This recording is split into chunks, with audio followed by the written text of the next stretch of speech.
Yung mga maiksi, mga short video na ibibigay nating tips sa inyo about dun sa mga size bearing. So, topic natin, Rocer 180, Cigonyal side bearing. Ano ba ang sukat ng Cigonyal side bearing ng Rocer 180? So, sa mga nakakaalam, pwede nyo na hindi na panoorin. Pero sa mga sa hindi alam, kailangan nyo to. Okay. Itong size bearing natin ng Cigonyal side bearing, itong mga bearing ko ay NSK na United bearing. Naglalagay ako ng mga bearing na magandang klase pagdating sa loob ng makina. Dahil mas maganda na magandang klaseng bearing ang ilalagay nyo sa loob ng makina kasi hindi yan basta-basta natin mabubuksan agad. Dahil kailangan natin ng ito.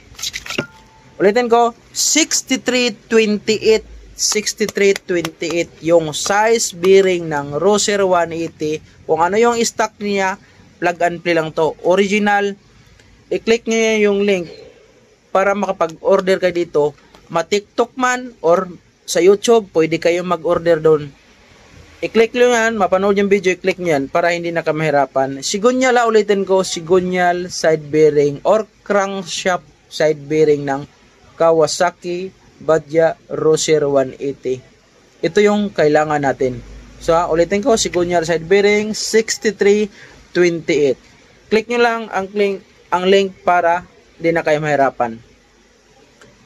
Itong mga short video na ibibigay ko, sunod-sunod yan sa mga size bearing, kung saan kayo umorder para hindi na kayo mahirapan. Kung kayo naman mga solid followers sa akin, pag kailangan yung mga bearing, panoorin yung mga video kung saan doon, kung ano ang kailangan niya. Okay? Check out nyo lang. Peace out.